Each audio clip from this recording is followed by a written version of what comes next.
Salud amigos, tripulantes de nuestra querida, contaminada y única nave espacial. La misma que desde la última vez que nos vimos por estos medios ha dado otra vuelta sobre su eje imaginario y por supuesto sigue generando acontecimientos en pleno desarrollo. Y los acontecimientos de Venezuela parece que tienen muy ocupados a muchos en el exterior. Cuando no me ven en el mapa es que tenemos un invitado y siempre es un invitado muy importante. Con nosotros hoy Tarek William Saab, legislador, constitucionalista, abogado, gobernador, viejo amigo de muchas luchas, de las que se pueden decir y las que no, y las que no se puede decir es por sobriedad de estilo, ¿no? No porque haya nada que esconder. Bienvenido, Tarek. Muchas gracias, Walter. Un gran honor acompañarte hoy. El honor es de tenerte aquí y estábamos viendo las batallas que estabas librando, ¿no? En el ámbito parlamentario y en el ámbito mediático. ¿Qué balance harías tú para entrar directamente en materia de la Defensoría del Pueblo sobre el proceso de violencia que ha vivido Venezuela desde el mes de abril hasta hoy? Tú sabes que en el exterior esto le han sacado mucha punta, ¿no? En el exterior se dice que el Estado venezolano es responsable de todas estas muertes, para variar, ¿no? Siempre tenemos amigos da onza. Sí. ¿Qué opinión te mereces? Bueno, sí, has hecho una pregunta clave, particularmente para una audiencia ilustrada como la tuya, dentro y fuera de Venezuela. Nunca está de más explicar que la violencia que ha vivido Venezuela es muy lamentable. Ha tenido muchísimas lecturas y matices, no es uniforme. Lo primero es que es falso lo que las transnacionales mediáticas, que al final terminan siendo medios de propaganda letales muchas veces contra la imagen de un país y de un pueblo, han mentido de forma impúdica, impune. Efectivamente, la violencia por parte del Estado, lamentable, condenable, ha tenido por parte de agentes que han actuado de manera individual un castigo, una sanción. Suponte el joven que fallece, que es el primero en el estado Miranda, porque un policía de tránsito adscrito a la Policía Nacional Bolivariana comete el terrible homicidio, está preso, sometido a la jurisdicción penal ordinaria. Pero siempre en estos temas, Walter, yo tengo mucha solemnidad con los familiares, el dolor de los familiares, de las víctimas. No hay víctimas en violaciones de derechos humanos de primera, de segunda y de tercera. Tan condenable fue ese acto como el que recientemente ocurrió, por ejemplo, en Lechería, cuando grupos violentos lanzan un mortero y matan a un ser humano de una forma vil, ¿verdad? Luego que lo han matado, lo han apaleado, siendo ya cadáver, le han lanzado piedras, lo han pateado y finalmente lo quemaron. Eso ocurrió hace unos días en mi estado natal, en el estado de Anzoátegui. No lo cometió el Estado, lo cometieron unos homicidas convictos y confesos. Igualmente, cuando fallece Orlando Figuera, lo persiguieron, lo apuñalearon, lo golpearon, lo quemaron vivo, y tales fueron las heridas que le causó la multitud, que fallece posteriormente. Ahí no actuó un agente del Estado, ahí actuó una multitud ebria de odio, de crimen, de instinto homicida, sumamente, para mí, peligroso. Es como una nube, yo diría, infernal, que se va poco a poco en un espacio que quisiera yo alejar, exorcizar. Pero se va expandiendo. Se va expandiendo en sectores de la sociedad. Algunos, clase media y profesional, justifican hechos como ese. No, que esa fue una turba que tenía rabia. No, nunca puedes decir eso. Estas personas actuaron como criminales y tienen que ser igualmente condenados, como condenamos cuando un policía, en el uso indebido de su arma de fuego, ¿verdad?, ajusticia a un ciudadano, como ha ocurrido, y como tú habrás visto, la Defensoría del Pueblo rápidamente asume su condición de organismo defensor de derechos humanos en Venezuela, acompaña a los familiares de esa víctima y pide justicia. Por lo tanto, yo te diría que los lamentables casos de fallecidos, que incluso también hay muertos por parte de la Guardia Nacional, también tienen derechos humanos, policías, todos tienen derechos humanos. que han sido brutalmente asesinados. Lamentablemente en otros casos, transitando ciudadanos por unas barricadas, tú debes estar enterado de eso. Han chocado en los mal llamados trancazos, han chocado contra objetos contundentes y han muerto. Otros los han tiroteado de las propias barricadas, hasta un juez en el Paraíso falleció. Ahí fueron individuos, no fue el Estado, no fue un policía, fueron simplemente asesinos llenos de ese instinto homicida. Por lo tanto, cuando el aparato transnacional de propaganda te dice que es el gobierno tal o cual, miente descaradamente, pero la idea es abultar. Incluso llegaron, Walter, no sé si estás enterado, a una especie de necrofilia tan terrible al principio, de colocar que los que murieron electrocutados robando una panadería, un acto de robo, murieron electrocutados robando una panadería, fueron muertos producto de la acción del gobierno contra el pueblo que manifestaba pacíficamente. Mi conclusión final es que, lamentablemente, el tema de los derechos humanos, mucha gente lo ha banalizado, otros lo han manipulado, otros que son verdugos en materia de derechos humanos se quieren presentar como los grandes profetas en la materia, siendo estados violadores en materia de derechos humanos. Mi conclusión final es que todas las muertes, sin excepción, primero deben ser investigadas, todas deben ser sancionadas ejemplarmente, y los casos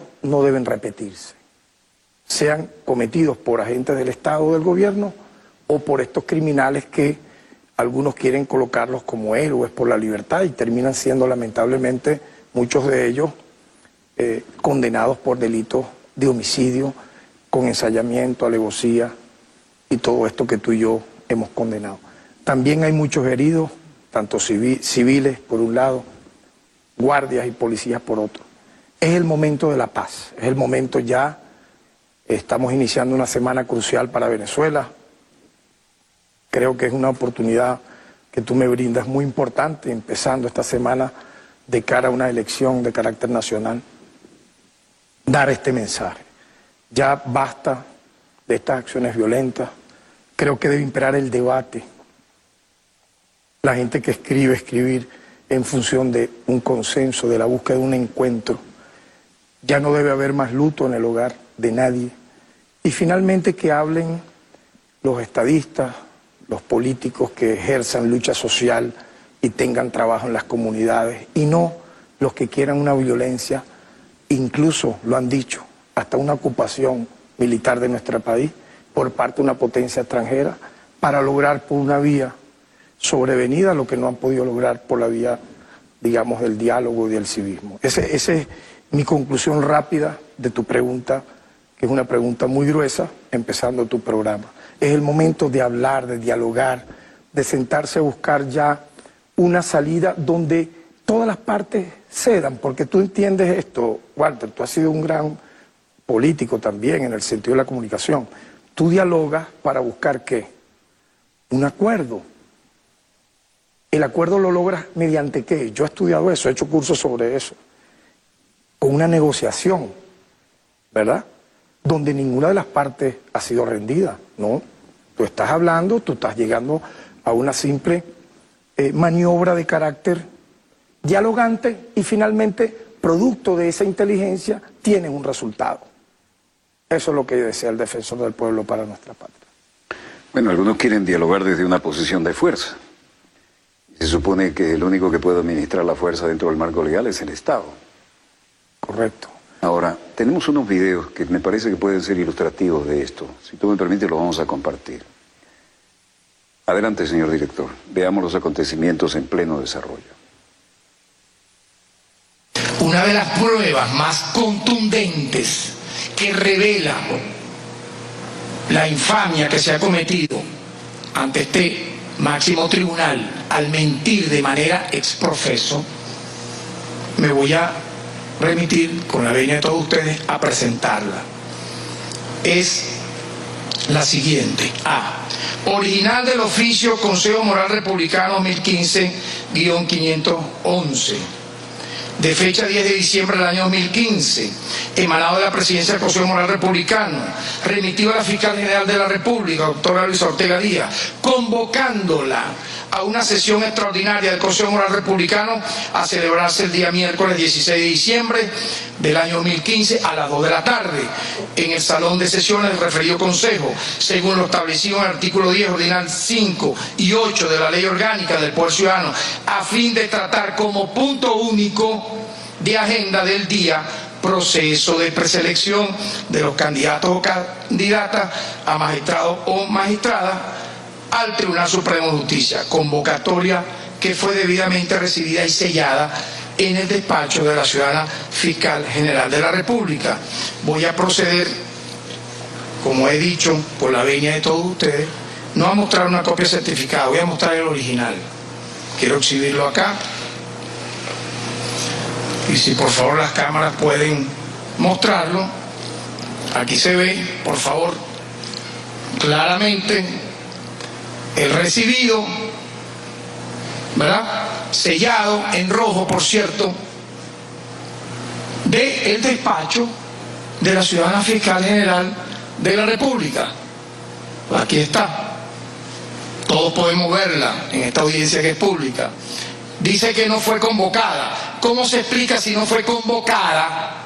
¿Cómo se explica, díganme ustedes, este sello de recibido con tinta roja, donde efectivamente dice que el día 10 de diciembre, a las 9:44 AM, fue recibido y firmado, sellado y firmado, la convocatoria que ya previamente leí. Aquí está el original. Bueno, volvemos a estudios, señor director. Este es un programa de información internacional, pero resulta que el tema recurrente en todas las agencias internacionales ahora es Venezuela, República Bolivariana de Venezuela. Esto me lleva a hacerte algunas preguntas que había previsto con la esperanza de que sí pudieras venir. Y una que está de perogrullo. ¿Qué opinas tú de un pretendido gobierno paralelo? Claro, entiendo que tú colocas el video porque tiene que ver con los magistrados, entre comillas, ¿verdad?, recién nombrados de manera paralela a eso que acabamos de ver, una convocatoria mostrada en vivo y directo. La República tiene varios poderes y se balancean entre ellos, ¿no? Correcto. No puede haber un predominio aquí por encima incluso del Ejecutivo cuando hay que actuar, ¿no? Los llamados pesos y contrapesos que te da la Constitución de la República Bolivariana de Venezuela. La vieja doctrina de la República moderna. Pero es que tú allí, en ese video que se ha mostrado, se habla de una reunión que ocurrió en efecto el 16 de diciembre del año 2015 para elegir unos magistrados que aún están en su periodo. No se les ha vencido el lapso. Si no se les ha vencido el lapso, ¿cómo entonces tú explicas, no solo a un público internacional, a quien sea, cómo tú puedes explicar pedagógicamente e incluso de la forma que tú quieras, que ni siquiera tienen apenas, yo diría que 2017, lo que va del 2017, lo que va del 2016, su periodo apenas está empezando y ya los está relevando. Los está relevando con una amenaza futura, que es empezar por un TCJ paralelo, por un Poder Judicial paralelo. Para los que nos ven desde el exterior, TSJ es Tribunal Supremo de Justicia, ¿no? Nuestro máximo tribunal. Es decir, en Venezuela existen 5 poderes públicos. Muy importante esa aclaratoria. En este caso, quien te habla como defensor del pueblo preside uno de esos 5 poderes públicos, que es el Poder Ciudadano, cuyo órgano de expresión es el Consejo Moral Republicano. Está el Poder Judicial, cuyo órgano de expresión es el TCJ, Tribunal Supremo de Justicia. Está el Poder Ejecutivo, obviamente, lo preside el jefe de Estado. Está el Poder Electoral, su órgano de expresión es el CNE. Y está el Poder Legislativo, cuyo órgano de expresión es la Asamblea Nacional. En tal sentido, si los magistrados que fueron electos en el año 2015 están en el desarrollo de su actividad como magistrados, no puedes interrumpirla de manera exprofeso y extemporánea, sin que incluso haya habido la previa preselección, en este caso, del Consejo Moral Republicano, porque ya lo hicimos en el año 2015 en esa carta, que bien se tuvo a mostrar ahora. Yo diría que se cierne un grave peligro, porque entonces ya se anuncia un gobierno de transición nacional. Un gobierno de transición es un golpe de Estado.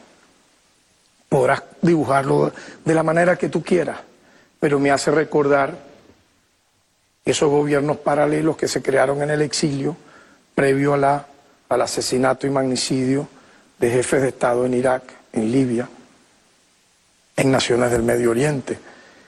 Es decir, Venezuela es un país, yo entiendo e interpreto que tiene errores democráticos, hay cosas por desarrollar aún, somos una democracia vigorosa, joven, que tenemos como venezolanos los mecanismos para resolverla, pero nunca va a ser por la vía de facto de un Tribunal Supremo de Justicia paralelo, mañana de un presidente paralelo que no eligió el pueblo a través de elecciones universales, secretas y directas. Luego escogerán los rectores del Poder Electoral también por esa vía, luego también escogerán por esa misma vía de manera sobrevenida e ilegal los miembros del Poder Ciudadano. Y entonces, ¿de qué estamos hablando? Si estamos hablando de que en Venezuela tenemos que resolver los problemas por la vía cívica del diálogo, por la vía de los acuerdos, por la vía, inclusive, mira, el debate podrá ser muy duro, pero nunca tiene que ser violento y mucho menos de esta manera. ¿Cuál es el ejemplo que tú estás dando? Tú criticas a tu adversario, lo llamas dictador, tirano, todos esos calificativos a veces desproporcionados, pero al mismo tiempo tú preanuncias un nuevo Carmonazo. Yo soy víctima del Carmonazo, a mí nadie me va a venir a hablar de lo que es un golpe de Estado, lo viví en vivo y directo, por pocas horas, dice alguna gente de manera cínica, pero tú estuviste pocos días en el helicoide, bueno, ¿y qué querías tú? ¿Que me mataran en la patrulla o que hubiese estado a cadena perpetua para yo saber lo que es el fascismo, verle el rostro directo a cómo actúan? Allí se instaló un gobierno de transición golpista. Porque te inventaron un intento de fuga, ¿no? Claro, como lo hicieron mientras iba en la patrulla. Recuerda que me sacan de mi residencia, me llevan luego, primero la policía de Latillo, me ruletean, después terminan en el helicoide, pero en el camino a mí me golpearon a mansalva y eso no está grabado, eso no importa. Pero ¿cuánta gente no corrió en América Latina ese terrible final que tú señalas? Ley de fuga. Yo fui secuestrado a punta de pistola en el lobby de un gran hotel, mi camarógrafo otra pistola 9 milímetros en la cara, y nos volvimos transparentes. Estábamos en el lobby de un hotel de una famosa cadena, y no voy a decir qué país hermano fue porque no viene el caso, importante.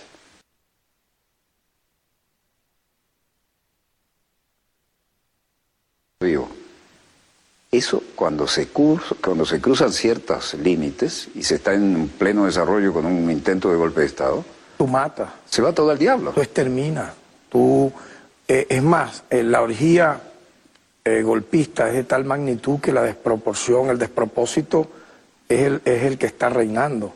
Entonces tú no puedes reeditar algo tan terriblemente indigno como eso, deshonroso para la historia republicana reciente, para decir que va a ser la salvación de nuestro país. ¿Y por qué nos comparan con Libia? ¿De dónde salió eso? Mira, recuerda, tú que has estudiado el tema internacional, ya de profesión, yo ejercí la presidencia de la Comisión de Política Exterior de la Asamblea Nacional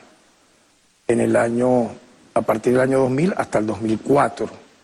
Luego fui electo gobernador del estado Anzoátegui y esa experiencia quedó dentro de las mejores que pude tener para entender el panorama geopolítico.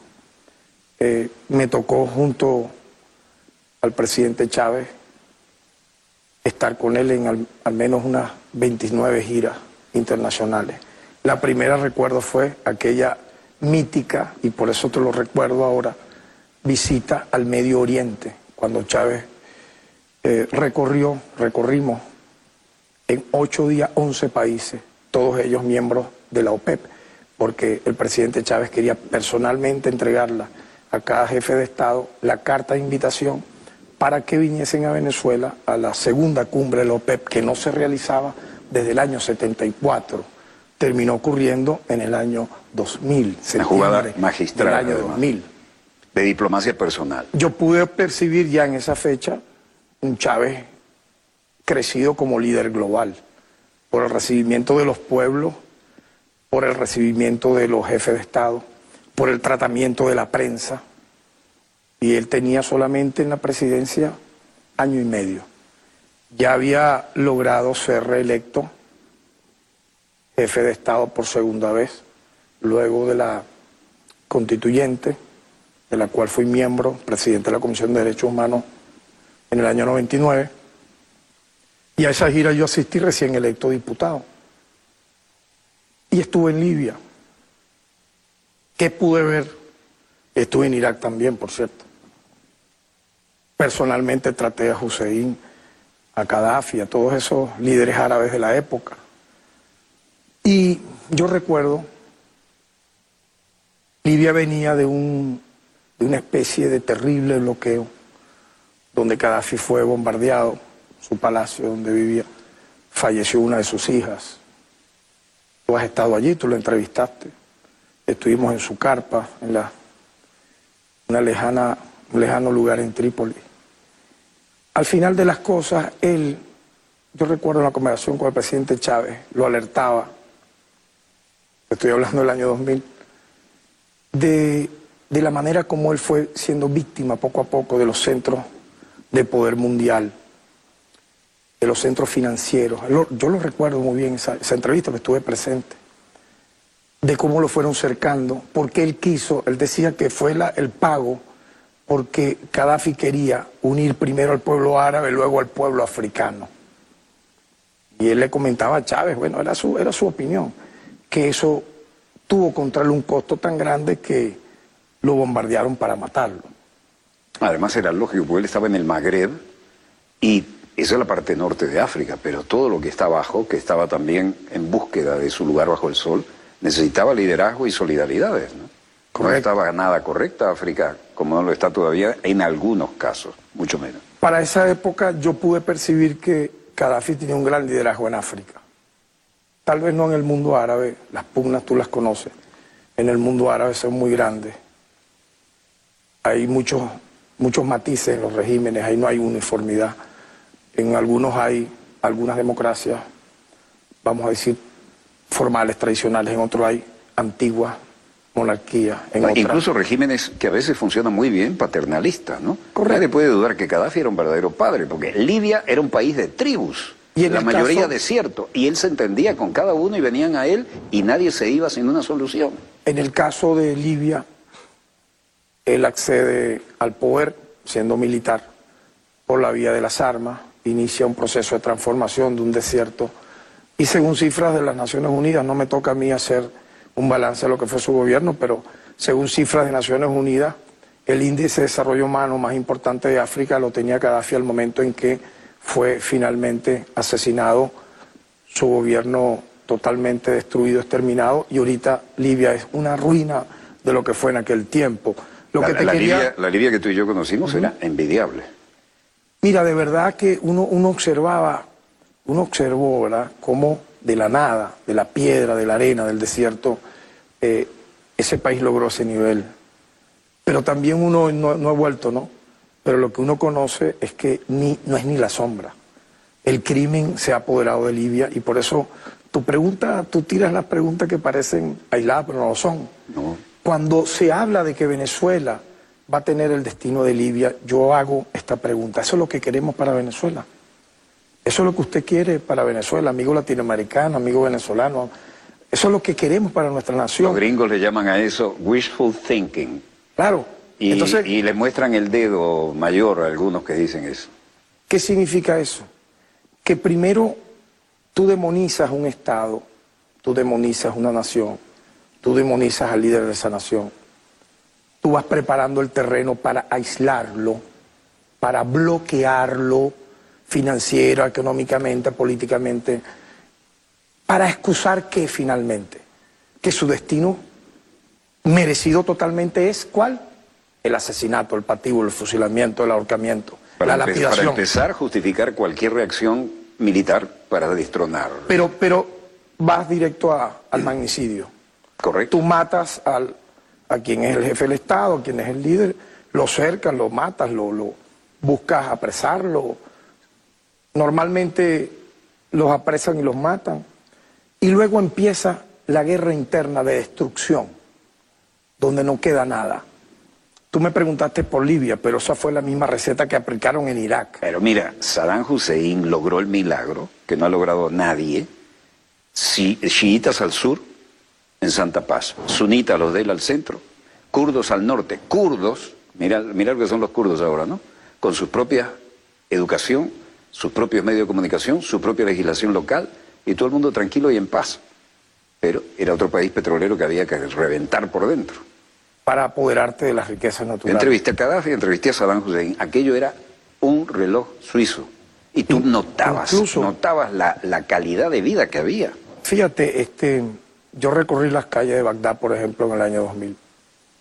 Ahí tú veías las secuelas de la invasión que adelantó Bush padre en el año 91, a principios de los 90. Por ejemplo, vi niños con hidrocefalia ya producto de las armas químicas, con quemaduras, con deformidades, y la gente nos explicaba, era producto de la cantidad de bombas y de armas químicas que probaron, que Estados Unidos lanzó allí. Que probaron además. Eso lo vi. De lesa humanidad. Nadie me lo explicó. Eso clama al cielo. No lo vi por un video de YouTube. Bagdad era un encanto, y Trípoli otro. Por eso, nadie nos va a dar a nosotros allí una clase vía video de YouTube. Uno vivió y vio esas realidades. De hecho, el festival de poesía de mayor celebridad que se realizaba en el mundo era en Bagdad, que reunía poetas del planeta.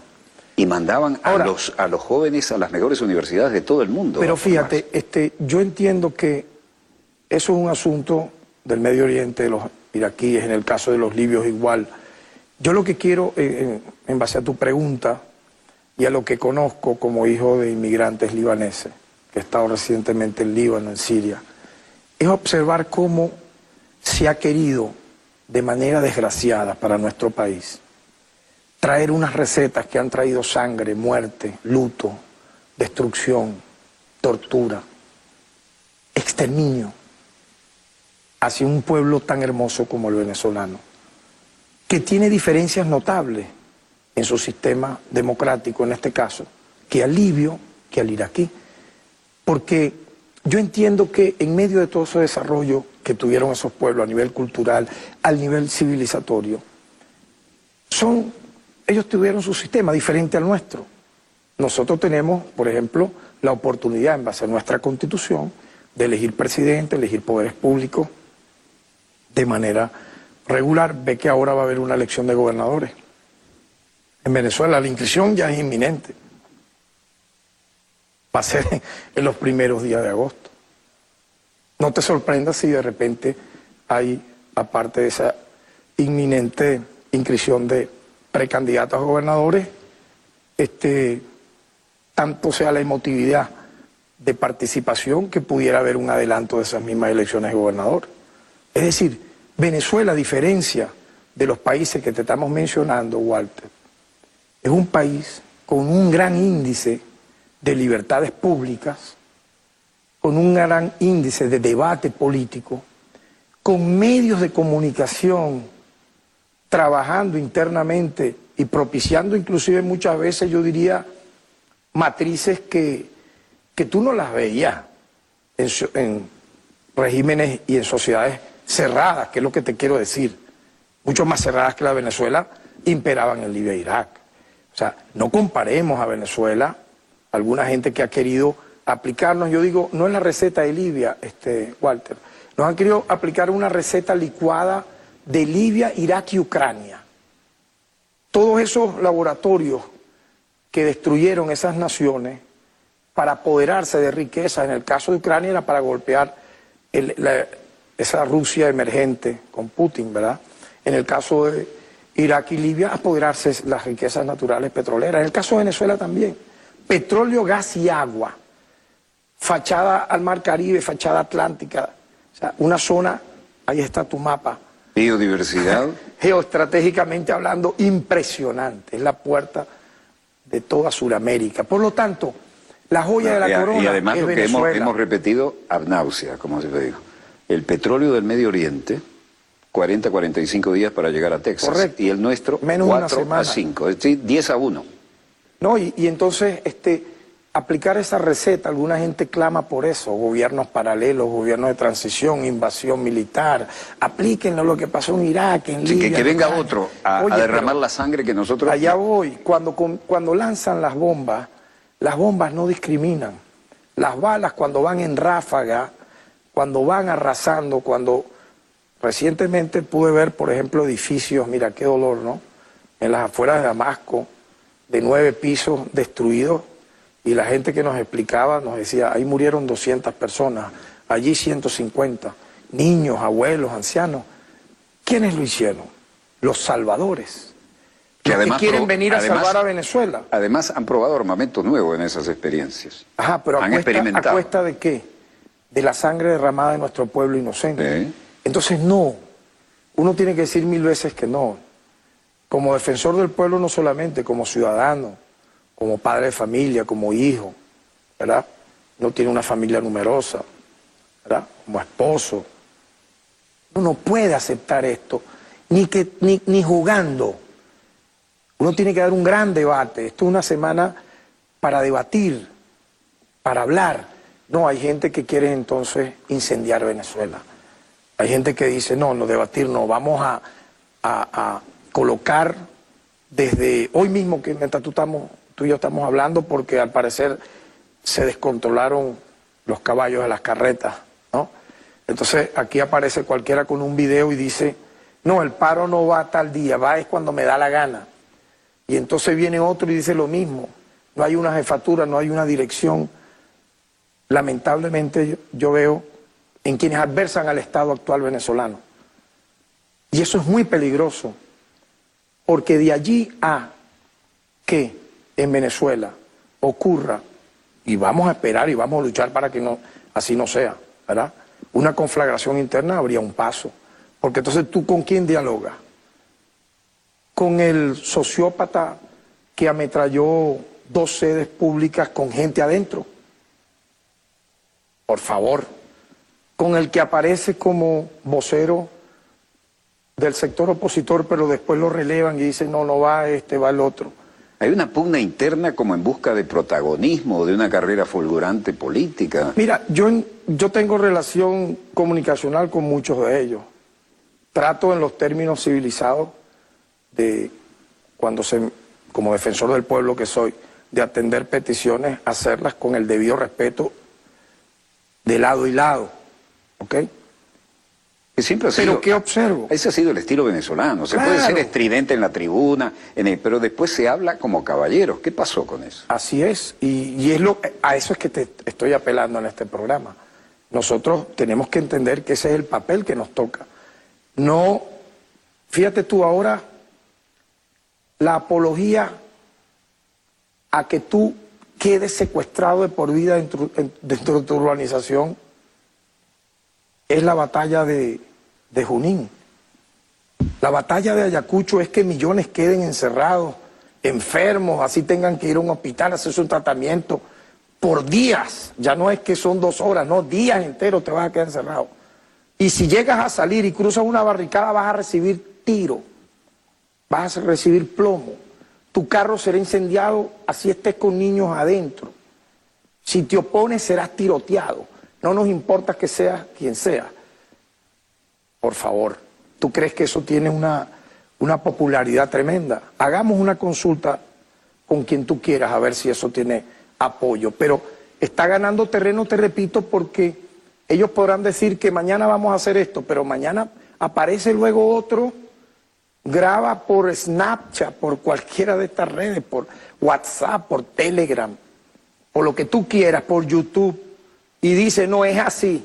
Y lo más radical es lo que pareciera entonces va a tener éxito. No, tú no puedes permitir que eso tome pasto en este país, que te repito, tienes una regla de juego para tú dirimir las diferencias de manera civilizada.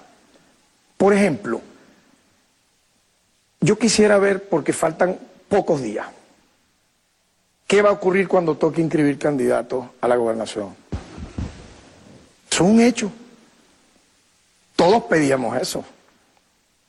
De hecho, si tú recuerdas, una de las primeras declaraciones que yo di en el mes de enero de este año era que tenía que ser un acto de fe del Estado venezolano convocar y organizar las elecciones de gobernadores que tenían que ser este año. Ya no es que vamos a ver, no, tienen que ser, van a ser, tienen un cronograma.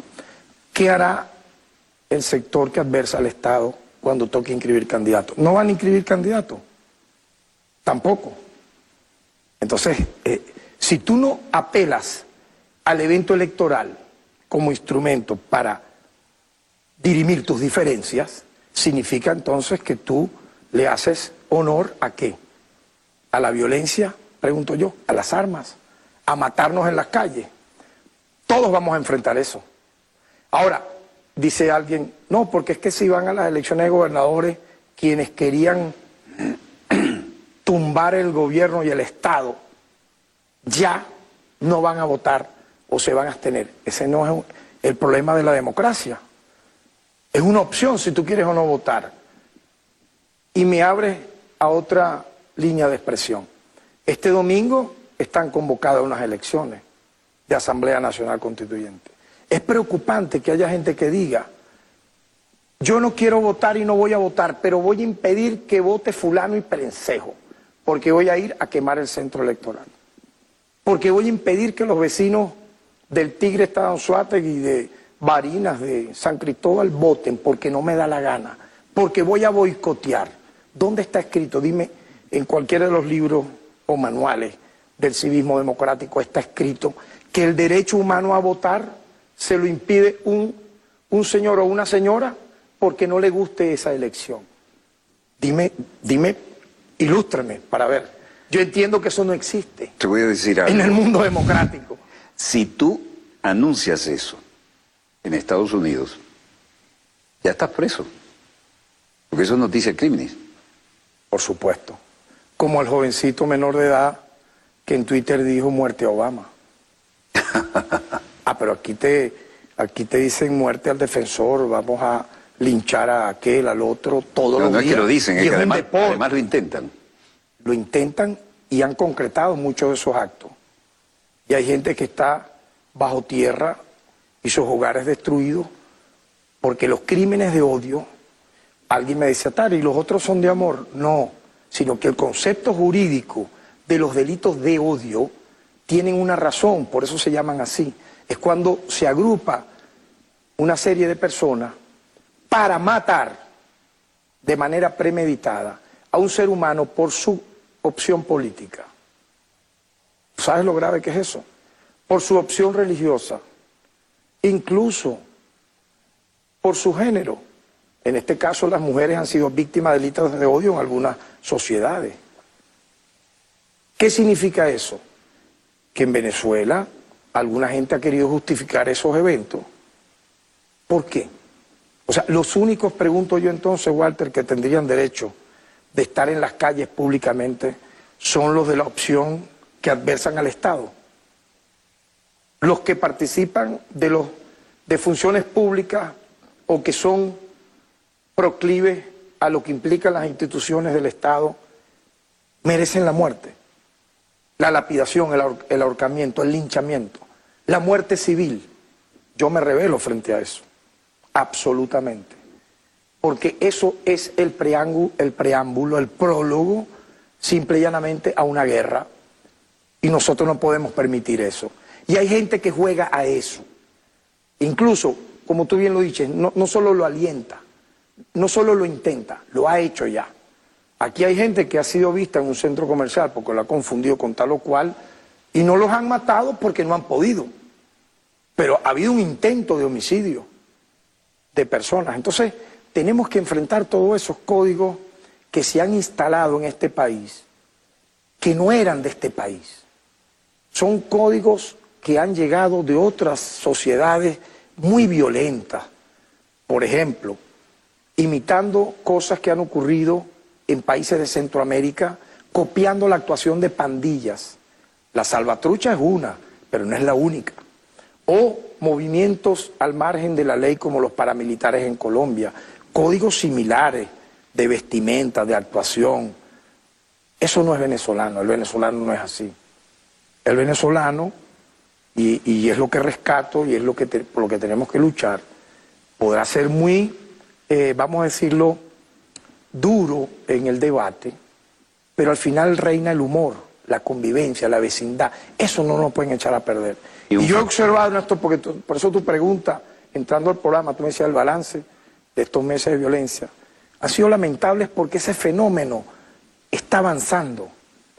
¿Me entiendes? Como el agua que encima de la hierba se va convirtiendo en un manantial y puede desbordarse. Yo lo he llamado neonazismo.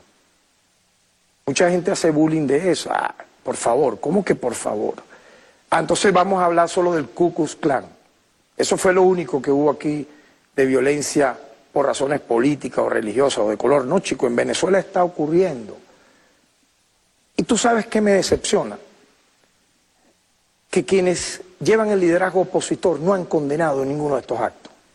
Yo hasta ahorita no he visto a ningún solo líder, diputado o no, del sector que adversa al Estado venezolano, que haya condenado de manera unánime y absoluta, verbal o por escrito, los delitos de odio. O la violencia de grupos que tienen toda la combinación de ser paramilitares contra seres humanos desarmados o rendidos, o que están bajo un estado de indefensión y que terminan siendo muertos. O la quema de bienes públicos, o la quema de incluso el paisaje urbano. ¿Por qué? ¿A qué se juega con eso? Con el silencio.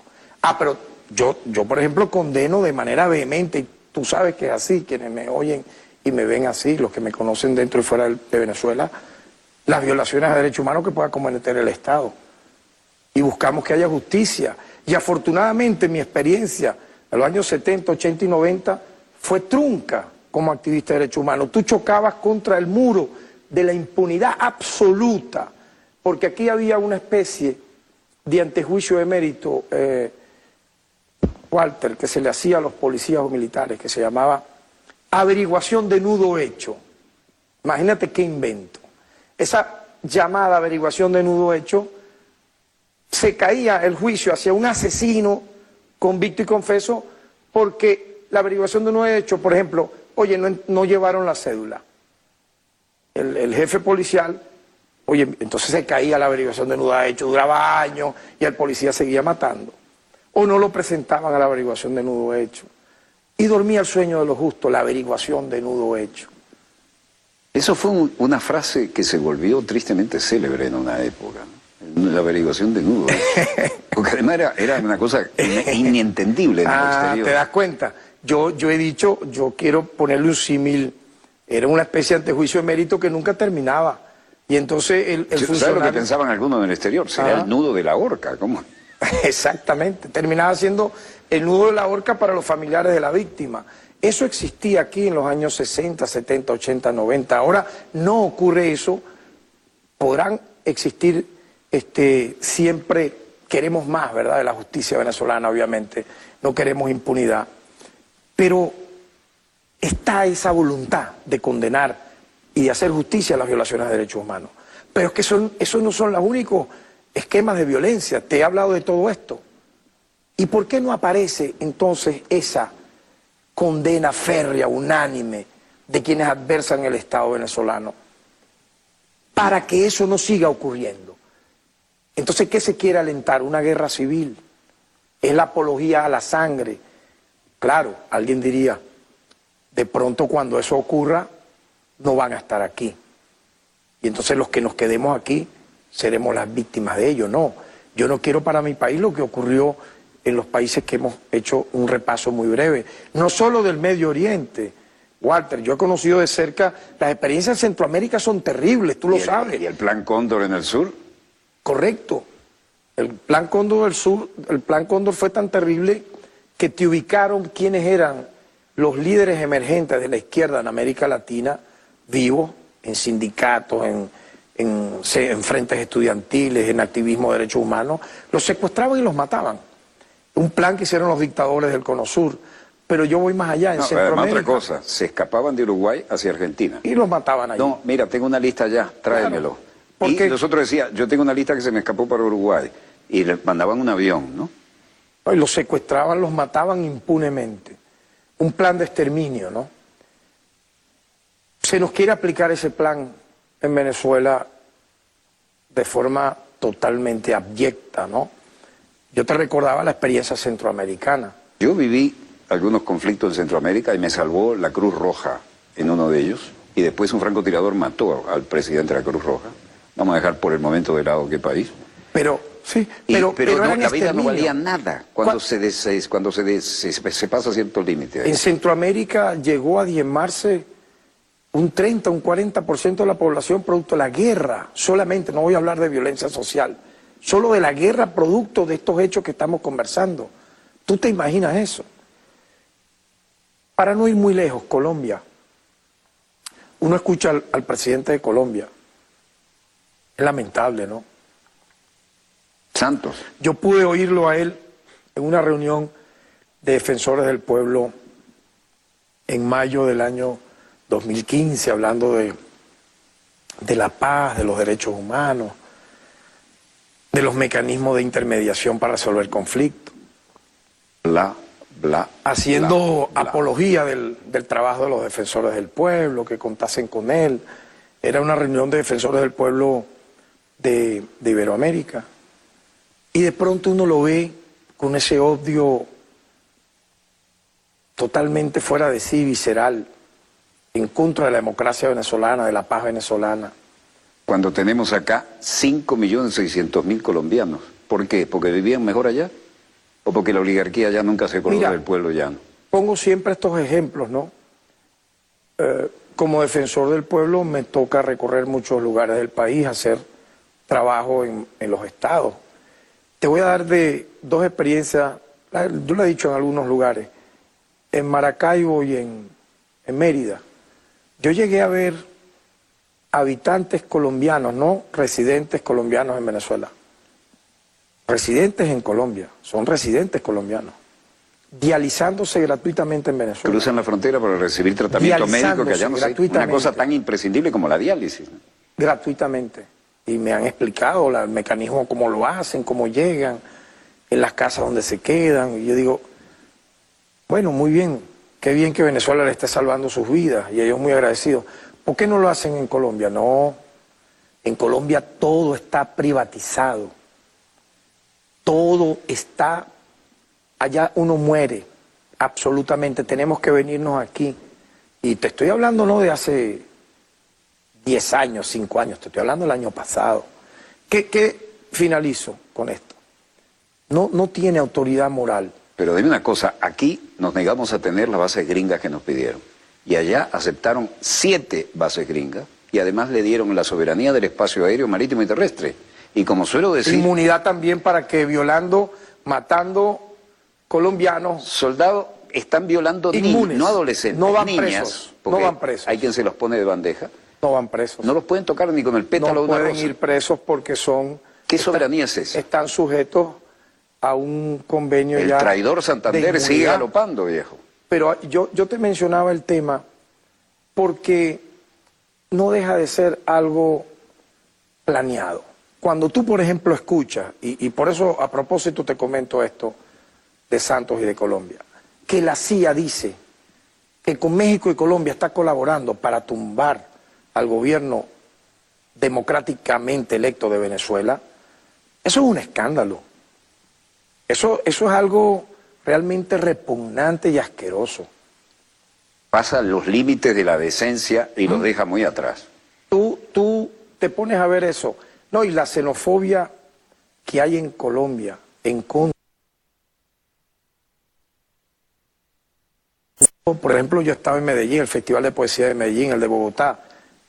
Los poetas excelentes, esa es otra raza, ¿no? Otro tipo de gente, tú sabes, ¿no? Siempre con una sensibilidad flor de piel, pero tú vas a un mercado, tú vas a otro sitio y apenas dice que eres venezolano, tú notas la furia en contra de nuestra nación, inoculada por una clase política, por un status quo, por los medios de propaganda, de radio, de televisión. Uno que es entrevistado por los periodistas colombianos. Este programa se ve en Colombia. Claro, y se ve. Tú notas se ve en todo el odio con que comienzan a hacerte las preguntas. Uno que otro escapa a eso. Julio Sánchez Cristo, por ejemplo, es una excepción. Pero es como que estuvieran adoctrinados para el insulto, la ofensa de entrada, y uno los para en seco. No, que los derechos humanos, yo digo, bueno, pero vamos a hablar de los derechos humanos de Colombia entonces también, porque como tú estás hablando, yo tengo entendido que en Colombia hay 500 defensores de derechos humanos asesinados, muertos por el Estado a partir del año 2012 a la fecha. Igual en México.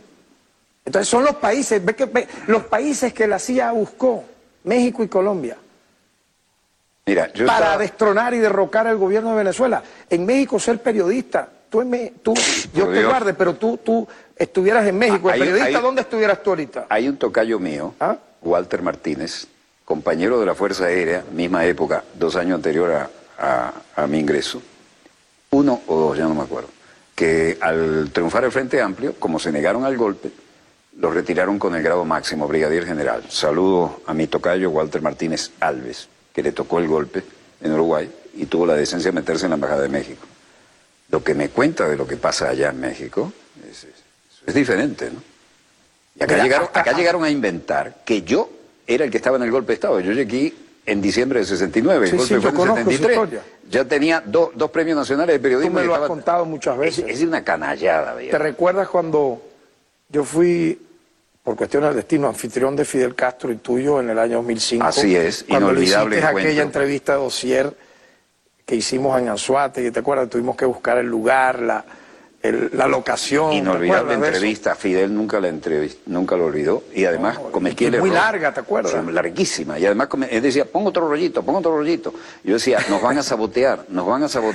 Sí, nos sabotearon, no la dejaron sacar al aire. Debí quedarme allá y seguir entrevistándolo. Increíble, ¿no? Entonces fíjate, cuando tú observas que se dice impunemente, de forma tan grosera, que la CIA, la gente de la CIA, el director de la CIA, con el apoyo de México y Colombia, 2 estados fallidos, cuyas estructuras institucionales educan en matar, en torturar y en exterminar, lamentablemente es una realidad. Que lo quieran ocultar las ONG de Derechos Humanos Internacionales que se han convertido en transnacionales, en franquicias, no les temo y las denuncio donde voy, porque uno por lo menos ha arriesgado su vida en materia de derechos humanos como activista. Ellos no, ellos son grandes agentes, entre comillas, estilo de bufetes transnacionales para vivir de los derechos humanos. Una cosa es que lo quieran ocultar estas grandes transnacionales internacionales de derechos humanos, por otra la realidad que vive México y Colombia, estados violadores de derechos humanos que según el director de la CIA van a aliar para derrocar al gobierno legítimamente constituido de Venezuela. Eso merece la condena unánime de la nación venezolana. Tenemos una diferencia. Las Fuerzas Armadas aquí no son una casta, son el pueblo en uniforme. Y todos son universitarios y todos tienen una doctrina diferente. Eso hace una gran diferencia. Y si no fuera así, no sé dónde estaríamos. Porque las Fuerzas Armadas son la columna vertebral de la nación. Yo no sé si lo he conversado en alguna oportunidad contigo, pero fíjate... Nos vamos a tomar un par de minutos que perdimos al comienzo y tenemos que cerrar. Fíjate, cuando, gracias a la deferencia del ciudadano presidente de la República, Nicolás Maduro, él me dio la oportunidad de ofrendar discursos cuando se llevó los restos inmortales de Fabricio Ojeda al Panteón Nacional, y luego también con Argimiro Gabaldón, de unas historias Argimiro es... de epopeya, ¿no?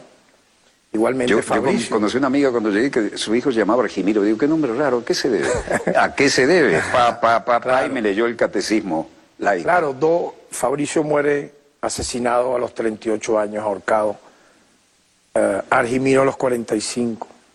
Ambos fueron líderes que asumieron la lucha armada como un método de Pero lo hicieron, vamos a decir así, a rostro abierto, no en el anonimato de una especie de barricada para matar por la espalda a la gente. Y sin hacerle el juego a ninguna potencia extra patria grande. Lo hicieron en el estudio Turcio Lima, y ahí es donde quería concluir, ¿no? Turcio Lima, un teniente de infantería centroamericano, que fue líder guerrillero de las Fuerzas Armadas Revolucionarias de su país.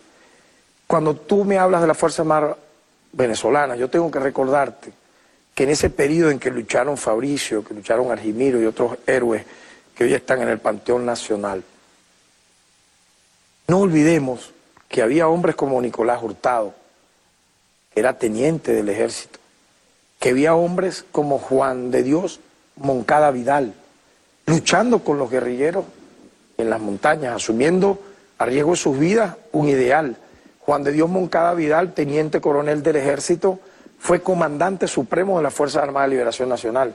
Elías Manuit Camero, capitán del ejército, estuvieron junto a, vamos a decir, íconos de la lucha armada venezolana. Estas son las fuerzas que cuando cruzaron la frontera fue para darle libertad a 5 naciones. Pero 5. previamente, ¿por qué esa diferencia que tú no veías eso en otros países? Bueno, porque es el ejército que liberó naciones, que tiene una concepción patriota antiimperialista. Yo diría que es por la noción antiimperialista. Entonces las Fuerzas Armadas Nacionales Bolivarianas tienen un concepto antiimperialista diferente a las Fuerzas Armadas que permiten que en sus países se instalen bases militares de los Estados Unidos de América, maten ciudadanos de esos países, como ha ocurrido en Colombia, violen a sus mujeres y a sus niñitas. Y no les pase nada. Niñitas. Y los protegen finalmente. Las Fuerzas Armadas Bolivarianas de Venezuela se enfrentan a eso porque son herederas de una noción diferente de patria. Yo creo que finalmente también son ganadas a la paz. Vamos a un evento electoral muy importante el próximo domingo. Yo solo creí en un candidato, un candidato colombiano con quien trabé amistad siempre, ¿no? Y Luis Carlos Galán. También. No lo paraba nadie. Tuvieron que matarlo. ¿No? Un gran orador. Lo liquidaron con unas ráfagas de UCI desde en el Tarantino, en el tabladito. ¿Dónde dejas al líder del M-19 y lo matan dentro de un avión? Increíble. ¿Ah? Un muchacho que tenía todo el carisma de ser un gran líder en Colombia. No es eso lo que queremos, Walter, para nosotros. Para nada, y no lo vamos a tener. Así es.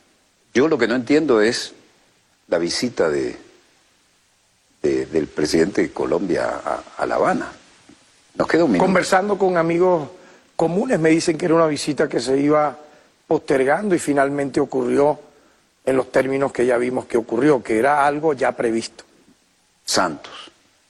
Por eso dije, y a lo mejor no fui entendido, cuando hay santos nuevos los viejos no hacen milagros, ¿no?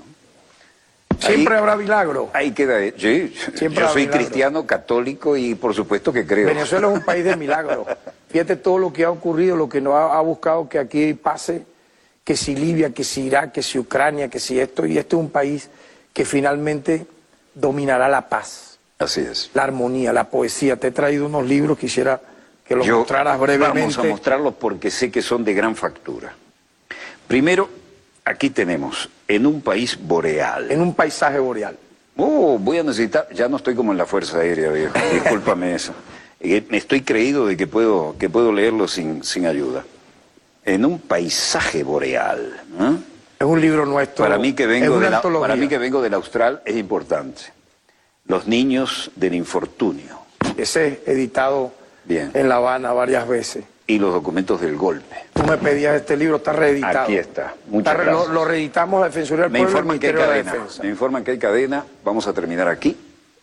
Este espacio está abierto para cuando quieras volver. Muchas gracias. Muchas gracias, Walter. William Saab. Disponga usted de las cámaras, señor director.